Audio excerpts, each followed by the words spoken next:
In today's show, the Blazers host a slew of first-round draft targets and their pre-draft workout. Let's talk about who was there and what it means. Welcome to Locked On Blazers. Let's get into it.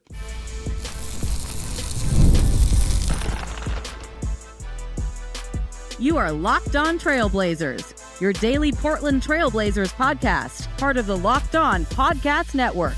Your team every day. What's up, world? It's your past first point guard and Trailblazers reporter, Mike Richmond. Listen to another episode of Locked On Blazers, part of the Locked On Podcast Network, available wherever you get podcasts and also on YouTube. Thanks for making this show your first listen, coming at you each and every weekday, Monday through Friday. So make it a part of your daily routine. Make it your first listen. Tell your friends to do the same. It's Locked On Blazers, your team every day. In today's program, we're talking about a big old workout the Blazers hosted at their practice facility on May 29th. Now it's a Thursday. You're listening to Friday, May 30th show, and it's coming out a little bit later than normal because my life outside of the podcast was extremely busy. I apologize, but thanks for still rocking with me. Here's who was in the building. Asa Newell from Georgia, Jase Richardson of Michigan State, Riley and Hansen of UConn, Hansen Yang from playing professionally in China, Rasheer Fleming from St. Joe's, and Will Riley from Illinois. All these guys are probably first-round picks. We'll get into some scouting reports on all six of them, and then we'll talk about why they were in the building and why this range and some tinfoil hat theories, etc., etc. Let's just jump right into the prospects. We'll start with Asa Newell. Measured 6'9" of the combine, 6'11" and a quarter wingspan. He's a 4'5" from Georgia. He's a really interesting athlete. Like, he profiles as like a really interesting vertical lob threat. He can be a roll man and a guy who finishes above the rim, which is something the Blazers don't really have. He's probably, just at his size, one of the better athletes in the whole draft class. He moves pretty well for someone as big as him, 6'9", 225, 230. For me, though, the question is, what position does he play? I mentioned that a bunch of these guys are first round talents. Rafael Barlow on NBA Big Board has Asa Newell at 21 on his top 70 Big Board, and ESPN released their updated Big Board on May 30th on Friday morning. Pays to delay, I guess.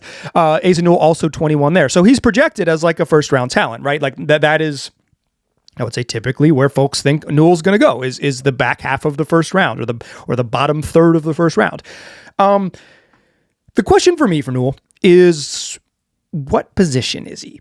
Because my sort of concerns with him is that he's caught in between positions, and I think this is like my own personal bias here, but my own personal bias is like also how my brain works. That's just how it's like. I don't love guys who are 4 sized and 5 skilled as draft prospects. That's not a type of player that I covet, because he's probably not a shooter, right? Although like everyone says like, oh, he could develop some shooting, but he's not a shooter, like doesn't have the range. If he's 4 sized, right? And like 4, because he's relatively skinny. If he's power forward size but 5 skill set, who can he play next to? Like, realistically, if you're like a rim rolling 4, who do you play with? But if he's just like a 20-year-old, I think he'll be under 20 on draft night, but will be 20 by the time the season starts. If he's just a 20-year-old that just needs to fill out his frame and take a little bit of time to get stronger, and he is a true center, then I think he's really interesting, right? Then I think he's like, okay, you've got this really good athlete who can protect the rim and play 5. If he's doesn't have the elite rim protection skills, because he's played some with some centers throughout his developmental time, according to my good friend Rafael Barlow. If he's more of a power forward, I'm probably out on Newell. If he is a 5 who just needs some seasoning, you draft a guy at 20, just like wait till they get older and get bigger, just stronger and heavier. Then I think there's appeal there. But for me, I don't love him, and I wouldn't love him at 11. More on that later in the show.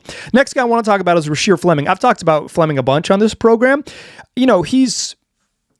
He's productive at St. Joe's. He spent he's an ancient. Spent 3 years in college, but his final season at St. Joe's, so productive. 14.7 points, 8.5 boards, 1.5 blocks, 1.5 steals, 1.4 steals, shot 39% from three. So that's a bunch of I've been reading so much draft stuff. I've got like scouting terms on the brain. Defensive event creation. That's what I was about to say, but I'll spare you with it. I didn't spare you with it, but steals and blocks, defensive playmaking, and the shooting. Interesting, right? At the combine, measured 6'8" and a quarter barefoot with a 7'5" and a quarter wingspan.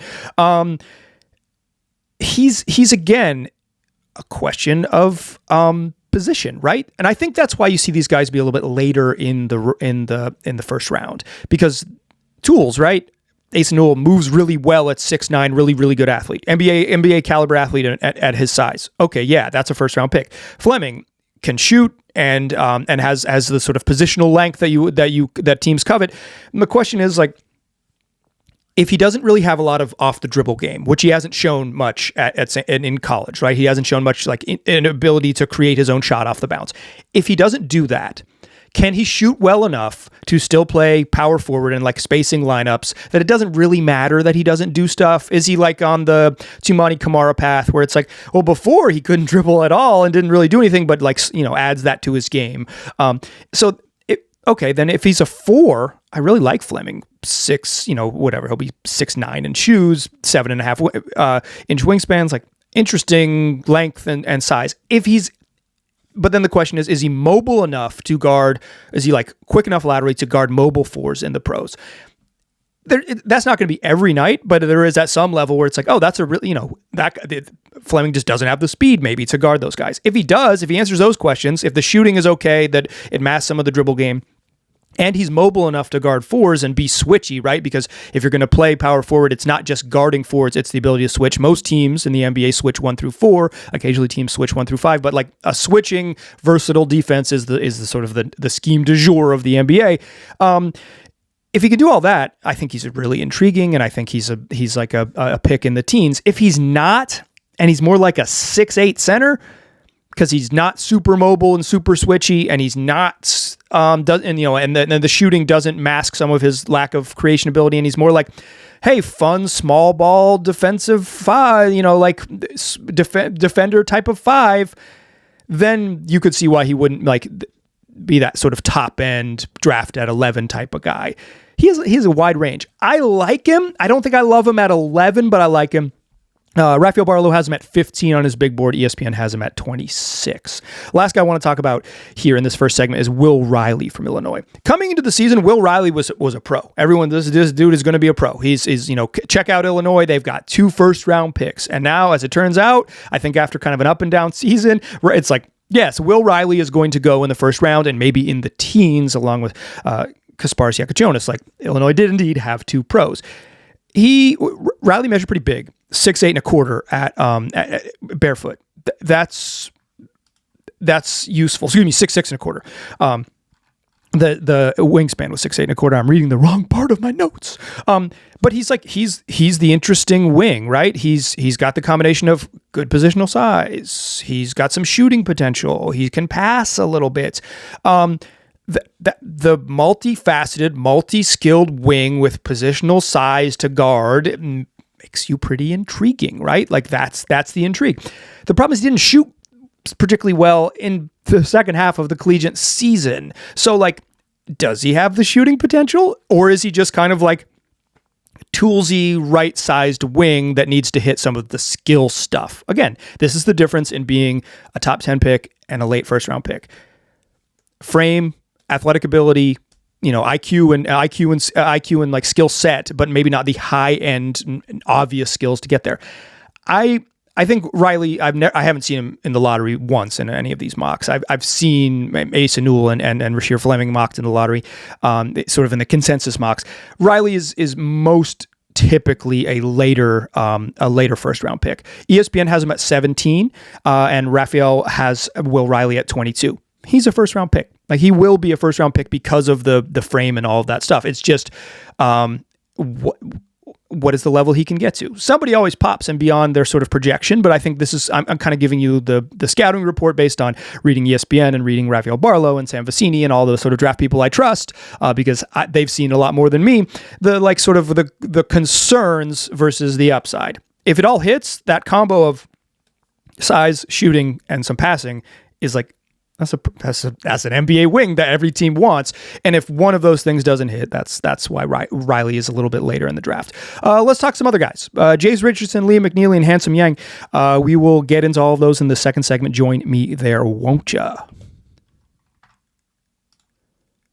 First, though, let's talk DoorDash. You watching the NBA playoffs? Of course you are. Well, DoorDash is bringing the heat with a slam dunk deal for Dash Pass members all playoffs long. It's called the They Swoosh, You Score plan. They swoosh, you score. Anytime a player drops 50 or more points in a playoff game, Dash Pass members score a free 3-piece crispy tenders combo from Wingstop the very next day. You just place an order of $20 or more and use the code Wingstop50 at checkout, and the combo is yours. Crispy, delicious, and totally free. The offer is valid noon to midnight the day after the game, and terms apply.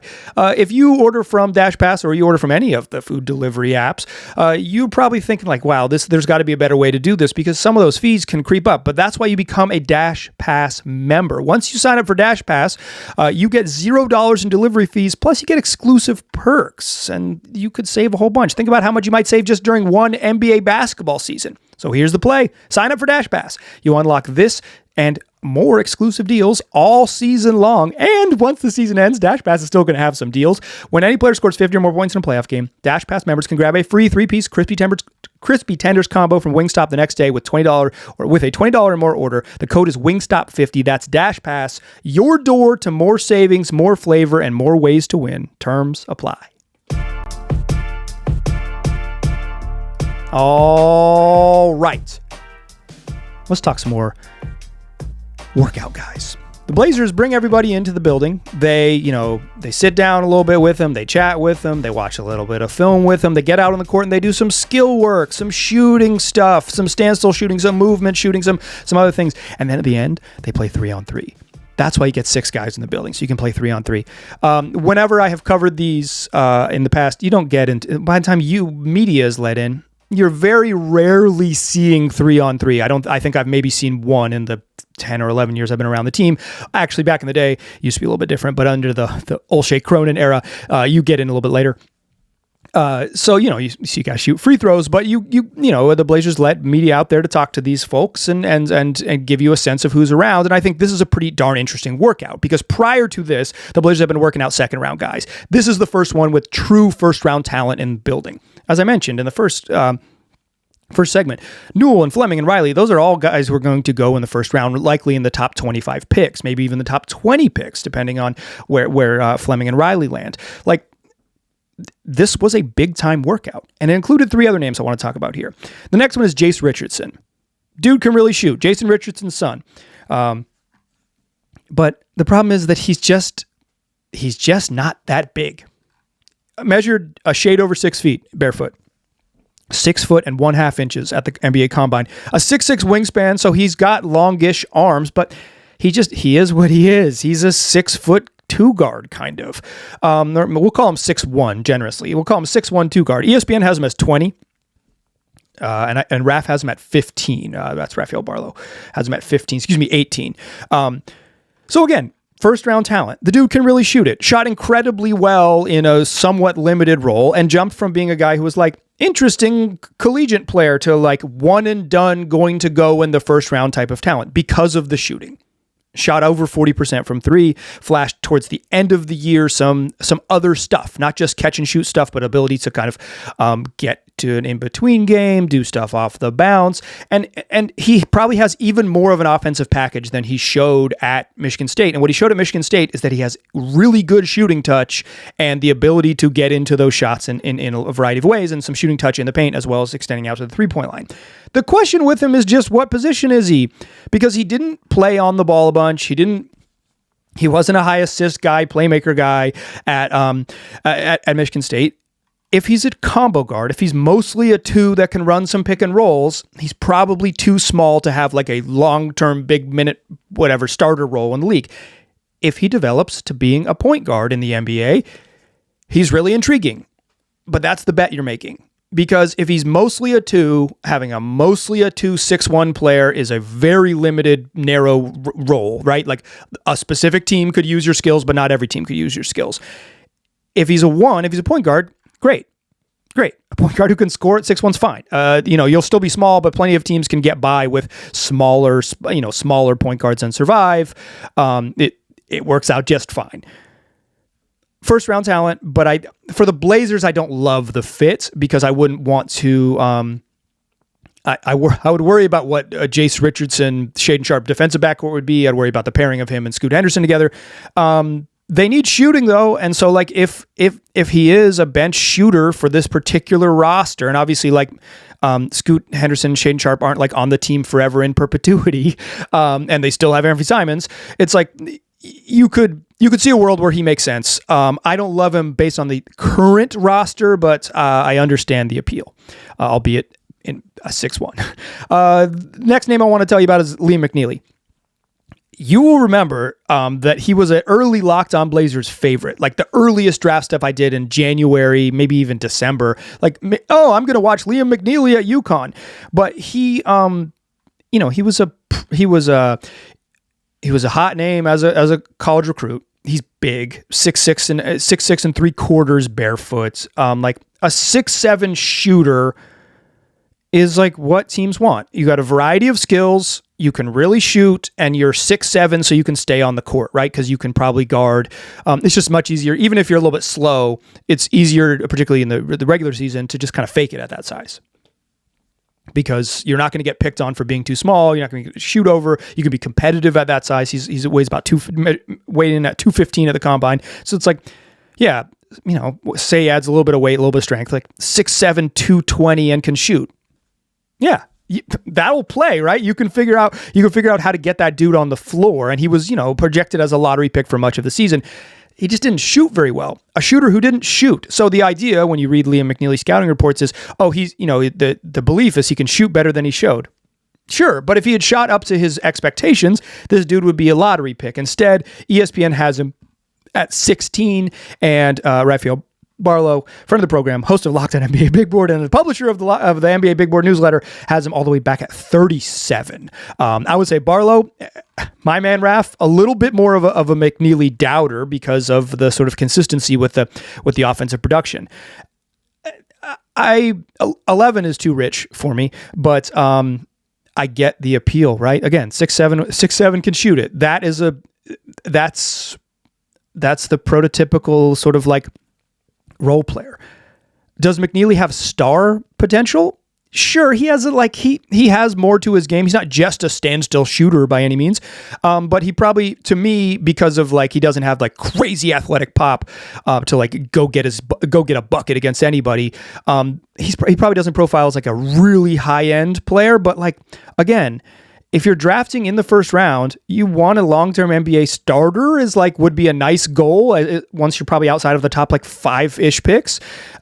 McNeeley certainly has the talent to be he has the prototype of an NBA role player without a doubt. It's just whether he can hit the ceiling. That's kind of your question. Last guy, player I'm least familiar with, Hansen Yang. Playing professionally in China, played for the Chinese team in Summer League last summer, and then was invited to the NBA Combine last year. This May. He was in Chicago, and he really helped himself at the Combine. That's kind of where I learned about him. I started seeing highlights posted on social media. Rafael Barlow did a write-up about him on NBA Big Board. That's why you subscribe to the newsletter, so you can learn about him. But he really helped himself there because, as Raf points out, he just popped as a passer. He made good reads. He made quick reads. He made smart, quick decisions as a big man out of the high post and as a short roller. That goes along with he's got a pretty good motor, and he's gigantic. 7'1" barefoot. He's like a true big skilled passer. I love a big lumbering skilled passer. NBA teams probably don't care about as much, that as much. So for me, the question is gigantic dude, pretty good motor and passing skills. is he an NBA caliber athlete? That's what it's like. If he's too slow, if like laterally and can get picked on and against a high caliber NBA offenses, that limits what he can be. And like if he's not like a really high level athlete, does his size? How much does his size sort of negate some of those concerns? Like, I don't think Donovan Clingan moves particularly well, but he moves pretty well for someone his size. He's slow, but he's like makes up for it by being big and in the way. Is Yang big and in the way with some skills? He's an intriguing one, right? ESPN has him. Rafael Barlow has not ranked Yang on his top 70. ESPN had Yang at 67. And then popped him up to 35 in their most recent update. So he's made a massive climb since the lottery. To me, what that tells me is that NBA teams are excited about this guy, is that he's now a fringe first rounder, early second round talent because of showing out at what he did at the combine. That you can help yourself. You can make some money. If you're a fringe guy making some money, and Yang played in the scrimmages at the combine, like that's where you make yourself some money. You prove that you can compete against NBA caliber players. He proved that in Chicago, and now all of a sudden he's like maybe going to be a first rounder.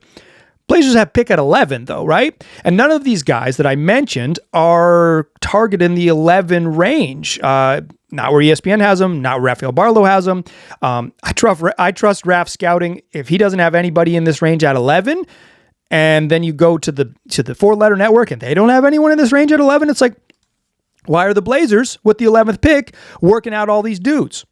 Well, there's two reasons. Well, there's a handful of reasons. There's two big ones. One is the tinfoil hat theory, and the other one is just maybe the reality of the situation. Let's put on our tinfoil hats in the third segment, and then we'll talk about maybe something that isn't a conspiracy theory as well, that just explains the logic behind why are these dudes in the building. Join me in that third segment to close the show.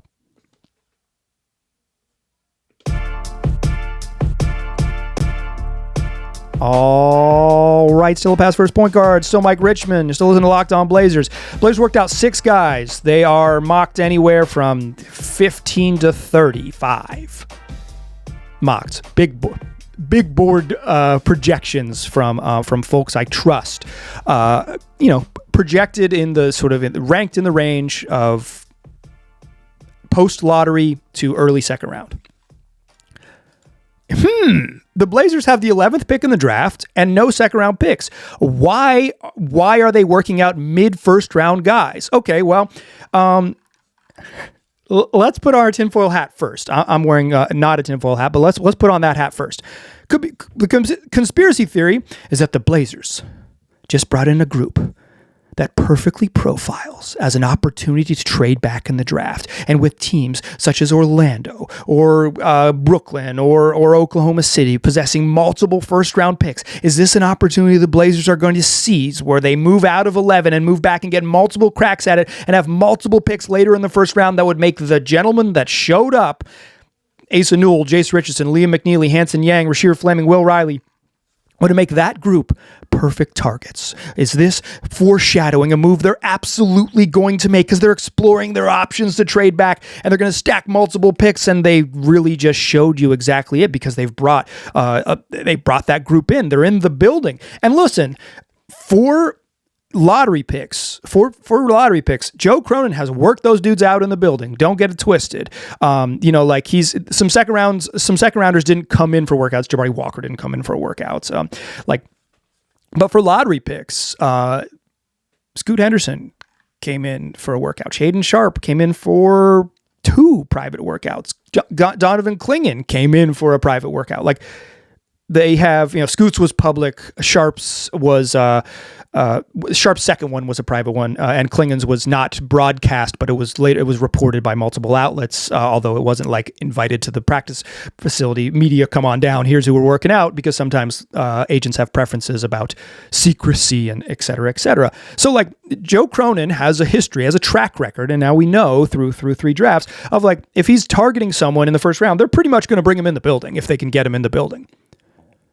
But it's so like if these guys are in the building, it suggests that there's some interest, some level of interest, albeit like you 6 guys, you only have 1 pick. You can't pick them all. But it's get them in the building. That is, if you remove your tinfoil hat, this is kind of the logic here. This is the first real workout of guys who are for sure going to get drafted. I don't think any of the other, maybe some folks get drafted of the players who've come in before, but most of those guys are like fringy second round types. Go back to college, try it again. Go back to Australia, try it again. It is. Maybe they'll end up first round picks, right? And the Blazers will be thankful to have had them in the building in the past. But for the most part, this is the first workout that has had guys that are certain to be first round talent, certain to be gone in the first round. Yeah, it's early May. They're a month out. It's the end of May, early June. They're a month out. The workouts will really ramp up over the next couple weeks. If you look back at, say, like the 2024 workouts, this was about the time that they got a lot more serious, and then they got going as we got into June, right? Because guys are really starting to make their rounds and go places. But like the Blazers have 11, and they're not going to be able to just get a bunch of the top 10 guys in the building because top 10 guys don't want to go 11. It's just the truth of workout season is that agents and player representatives and players, but like that's why you have an agent, they steer you where you want to go. If you're aiming to be a top 8 pick, you're going to work out for the top 8 teams. Maybe you're not at 1, but you're going to work. Hey, I'm going to work out for 5 teams. I'm going to work out for 4, 5, 6, 7, and 8. Those are the teams I want to work out with, and nobody else. And if anyone else wants to draft me, they can, right? But I'm not going to I'm not going to entertain teams that have picks 11, 12, and 13 because my clients or myself, depending on whose perspective you're speaking from, is just like that's not the angle, right? That's not the move. That's the job of an agent, right? Is to steer those guys those places. That is the good work of it. It doesn't mean that you can't draft a player or you won't draft a player. It's just you sometimes have to pick your spots and get to a spot you want to go. But it's not just draft place. So it's like it's going to be hard for the Blazers to get like the sort of Knippel types in there. If Knippel's range is somewhere from like 5 to 9, 5 to 10, he might not work out for the Blazers, right? Because it's like, I'm not coming there. I'm like, if you want to draft me, you can, but like, I don't want to go 11. I want to go 5. But it's not just the number, right? It's not just like the salary slot and the obsession with getting higher in the draft, although that certainly is part of it. The Blazers do not have obvious playing time because say all things were equal. Okay, at 7, there's not a lot of spot for my client, but at 11, there's a perfect landing spot in Portland. The Blazers don't have a perfect landing spot. Like, what is the spot where you could say, if you're a young player, say you're a 20-year-old, any position, what is the spot you could say to Portland, I can absolutely start? I don't know. Like, you look at the young guards, Scoot and Shaden, still Anthony Simons in tow. You look at the forward spots, Denny Tumani with still Jeremy Grant in tow. You look at the center spot, Donovan Clingan with still DeAndre Ayton in tow. They not only have young players at basically every spot, they've got veterans behind them, like with some depth. If you're just like picking, if you are a client or if you are a lottery pick, like Portland isn't like an obvious place to go. Obviously that can change very quickly. They can make trades. They can prioritize you when they draft you and say, hey, we really want you to play. And you're going to all of a sudden, Shaden Sharp, who get out of here, Scoot Henderson, who get out of here, right? They can, teams can shuffle the roster quickly to prioritize guys that they prioritize. But during draft season, the Blazers both are stuck at 11, so getting guys who are top 10 range might be a bit of a challenge. And the sort of talking you in, hey, falling in the draft is actually better, is harder to sell to clients and players because the Blazers don't have obvious big minute rookie opportunities available. And like it or not, players want to play.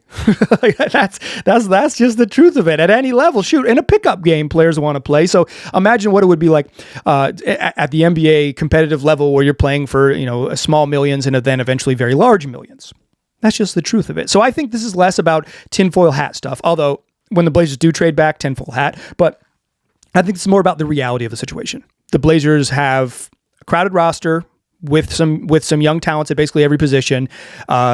The level of talent maybe here is up for debate, but like it is what it is. They've invested lottery picks in a bunch of spots, and they have some intriguing young forwards, and they have 11. So we might not see them, like, this might be the range of guy they're able to work out in their facility. That doesn't mean they won't be able to attend private workouts, held in other places, or group workouts held by agencies. It's just like, this might be the level of player they're able to get in the building. Guys that are projected to go like 15 to 25 who have aspirations at 11, and that's where you end up. I assume we'll get a bunch more first round workouts. This was a fun one. This is an intriguing one. I bet if you, dear listener, have someone you really like in this group, or you hate them all, because true haters abound. But that's what we do. I will cover them as they happen. I apologize for this show coming out a little bit late. Like I said, my life that happens away from this microphone has been exceedingly busy this week, and it got in the way. It got in the way for the show. I know that the value of Locked On Blazers is that it's there for you every day. I know the reliability and the dependability of the show is its most valuable asset. And I'm sorry this one's a little bit late. And on that same note, your boy's going out of town. A little bit of housekeeping for you here. I am going on a little mini vacation. Well, mini for me. Doesn't really matter what size it is for you. But I am going to be away from the keyboard next week. I'm going to record some shows. You will get 2 and potentially 3 shows next week, but you will not be getting all 5. It's just life of a person with a family and a life. Life with a person, a family, and an existence. So we'll use that one. So look for 3 shows in your feed next week. My plan is Monday, Wednesday, Friday. They will be in your feeds. Things may change. If there's really big news, perhaps I'll sprint to a microphone in whatever place that I am vacationing at, because I'll maybe take my stuff with me. We'll see. But if not, look for 3 shows next week. We will do, Keith Smith's going to join the program. We'll talk Blazers sort of financial situation heading into the summer. I got a mailbag planned and one other show. So that's what we'll do. I appreciate you rocking with me and understanding that I am a human who makes this show, but also has to do other things when I'm not making this show. I appreciate your patience and I appreciate your support. And do me a favor, tell your friends about the program. Tell them they can find it wherever they get podcasts and also on YouTube. I appreciate you listening. I'll talk to you soon.